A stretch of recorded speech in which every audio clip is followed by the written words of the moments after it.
아들과 함께 시대를 읽는 식탁 담화. 북한 인권을 이야기하다. 이 칼럼은 월드뷰 2022년 1월호에 실린 칼럼으로 안순우 목사가 쓴 칼럼입니다. 공동체 동질성의 본질은 혈통적 관계성이 아니라 정신과 가치체계의 공감이라고 할 수 있다. 그래서 어느 사회든지 소중한 정신과 가치를 다음 세대에 승계하는 것은 항상 고민이었다. 우리 자녀들도 오락이나 불건전한 습관은 부모가 애써서 가르쳐주지 않아도 스스로 얼마나 잘 습득하는지 모른다. 그러나 소중한 것은 무형이든 유형이든 그것을 습득하거나 전수하는 일은 무한한 인내가 필요하다. 하나님께서도 출애굽하여 자유와 해방을 경험한 이스라엘을 향해 오늘 내가 네게 명하는 이 말씀을 너는 마음에 새기고 내 자녀에게 부지런히 가르치며 라고 말씀하셨다. 아무리 소중한 가치라도 승계되지 않는다면 그것은 아침 안개와 같이 허무한 것이다. 자녀를 키우는 입장에서 신앙과 인생의 중요한 담론들을 식사 후 차를 마시는 분위기에서 함께 나누고 공감하며 때로는 논쟁한 이야기를 담담히 쓰고자 한다. 저녁 식사를 마치고 거실을 환기할 겸 베란다 문을 활짝 열어 젖혔다. 초겨울의 밤 공기가 차갑지만 뒷산에서 불어오는 산바람에 솔향기가 코에 알싸하게 전해졌다. 산천의 푸른 수목들이 낙엽을 떨어뜨리고 모두 앙상한 나목이 되었을 때 소나무만이 홀로 청청하다. 겨울밤이라도 거실을 자주 환기하는 것은 사실 솔향기 때문이다. 솔밭에서 불어오는 향기는 어린 시절 고향 뒷산의 내음처럼 항상 마음이 편안하다. 대학에서 음악을 공부하는 아들이 최근에 북한과 탈북자 문제에 부쩍 관심을 가지고 있다. 고등학교를 졸업할 때까지는 아무런 관심이 없다가 최근 몇 년 동안 우리 사회의 암울한 현실에 눈을 뜨면서 사회과학적 각성이 일어난 것이다. 인간은 자신이 경험하는 고난을 통해서 잠자는 이성이 깨어나는 긍정적 사건이 일어날 수도 있다. 그래서 언제부턴가 저녁 식사 후에 아들과 함께 식탁에서 담소를 나누곤 한다. 아빠, 이해가 되지 않는 것이 하나 있는데요. 북한에는 왜 내부적으로 적대 계층이 생겨난 거죠? 북한 땅에는 1945년 해방 전국과 1950년 한국전쟁을 거치면서 공산주의가 싫은 사람들은 모두 월남했고 그 땅에는 공산주의 추종자들만 남았을 텐데요.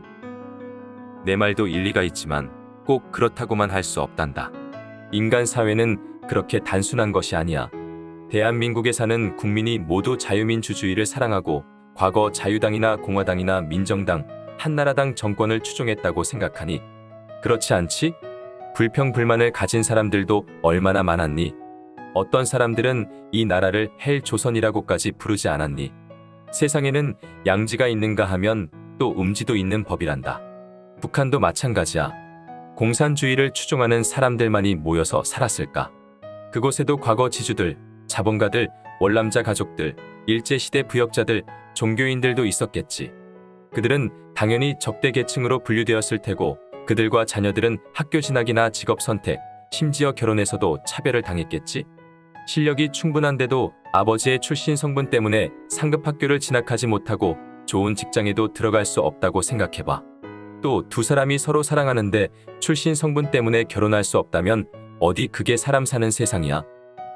아빠는 항상 북한을 바라볼 때 지배 계층과 박해를 받는 피지배 계층을 분리해서 접근해야 한다고 이야기하셨는데 사실 그게 가능한 일일까요?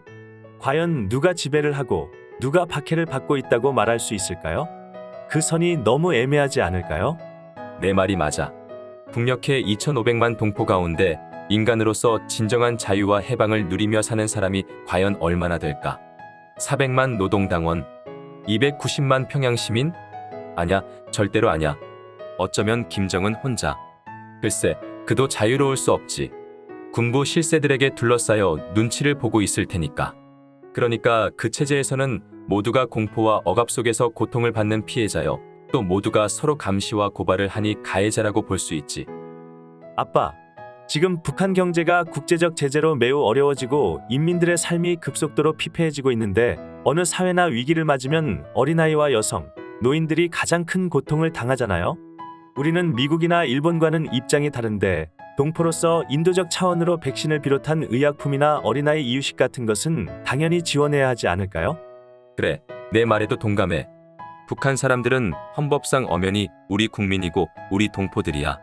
그러므로 우리는 제3자의 위치에 있는 미국이나 중국이나 일본과는 입장이 다른 거지. 그래서 인도적인 차원에서 의약품이나 어린이 이유식을 당연히 보내야 해. 물론 지금은 국제적 제재 국면이라서 어렵지만. 그런데 인도적 차원이란 말의 뜻이 뭐라고 생각하니? 바로 인간이 인간답게 사는 길을 말하는 것이 아닐까? 북한 동포들에게 인간이 인간답게 사는 길로서 이것들과는 비교할 수 없이 중요한 것이 있지. 그게 뭘까? 쌀이나 밀가루 한 부대, 항생제 한 앰플, 이유식 한 병, 외투 한 벌, 이것들과 비교할 수 없이 더 소중한 것이 자유가 아닐까? 그들에게 자유를 누리게 하는 것이 인도적 차원의 최고의 선물이라고 생각해. 구약시대의 이스라엘 백성들이 이집트에서 노예로 살면서 생선이나 오이, 참외, 부추, 파, 마늘을 배불리 먹은들 그게 무슨 의미가 있을까? 이튿날 눈 뜨면 또다시 강제노역의 현장으로 나가야 하는데 그들에게 진정으로 필요한 것은 이집트 파라오의 폭압적 체제를 벗어나서 자유를 얻는 것이 아닐까? 오늘날 우리는 자유를 빼앗기고 노예로 살아본 기억이 너무 오래되어서 북한 동포들의 고통을 실감하지 못하고 있는 것 같아. 그동안 북한 동포들의 인권에 대해서 미국이나 영국이나 세계의 여러 나라가 외치고 있는데 정작 동족인 우리는 오히려 모르는 척했지. 자기 형제가 병들고 굶주려서 비참한 상황에서 동네 사람들은 십시일반 돕는다고 난리들인데 정작 친형제는 외면하고 있다면 그게 사람의 도리라고 할 수 있겠어? 참으로 부끄러운 일이야. 한국 교회도 마찬가지야. 그동안 북한 선교랍시고 쌀이나 밀가루나 옷가지를 보내고 또 큰 교회 목회자라는 위인들은 평양의 봉수교회에 가서 돈 내고 설교한 것을 자랑으로 떠들어댔지. 이게 우리식의 북한 선교였어. 우리 정부도 북한의 독재자에게 뭉칫돈을 가져다 주면서 한 손으로는 악수하고 다른 손으로는 북한 동포들의 신음에 귀를 막았지. 유독수용소에는 수령의 얼굴이 실린 신문으로 도배를 했다고 끌려온 사람도 있다더구나. 옛 소련의 시베리아 수용소에 있었던 일인데 어느 봉제공 소녀가 직장에서 사용하는 바늘을 잃을까봐 집에 돌아와서 벽에 꽂아두었는데 마침 그 벽을 도배한 신문에 있는 스탈린의 얼굴을 찔렀다고. 비밀 경찰에게 붙잡혀서 시베리아 유형을 왔다더군. 북한 땅의 강제 수용소는 북한의 아우슈비츠라고 할 수 있지. 그 안에서 사람들이 얼마나 굶주렸던지 날아다니는 것은 모두 잡아먹고 기어다니는 것까지 모두 잡아먹고 돋아나는 모든 풀을 다 뜯어 먹었다더군. 심지어 자기 인민들을 생체 실험까지 했다니 일제시대의 731부대 마루타도 아니고. 아빠, 요즘 우리 세대들 앞에서 그런 말을 하시면 완전 색깔론자예요. 북한 나름대로 역사성과 특수성을 우리는 존중해야 한다고 생각해요. 북한이 오늘날 저렇게 극단적인 길을 선택하기까지는 처음부터 그랬을까요? 지난 70년간 외부에서 끊임없이 그 사회를 위협하고 두려움을 심어줬기 때문에 극단적인 사회가 되고 말았다고 생각해요. 오늘날 북한 사회 피폐함의 책임은 북한에만 있다고 할 수 없어요. 북한을 궁지로 몰아넣은 국가들도 책임이 있어요. 난 그들의 극단적인 외줄타기 외교를 말하는 게 아니야. 하나님의 형상인 인간을 왜 짐승보다 더 비참하게 다루었느냐를 말하는 것이야. 다른 나라 사람도 아니고 자기 인민들을 말이야. 과거 나치의 아우슈비츠 만행이나 일제 치하의 만행을 좀 봐. 그들은 자기 동포가 아니라 이민족을 학살하고 학대를 했지. 그런데 북한을 봐. 자기 동포를 노예로 삼는 나라야. 극소수의 지배층을 위해서 대다수 인민이 비참에 빠졌잖아.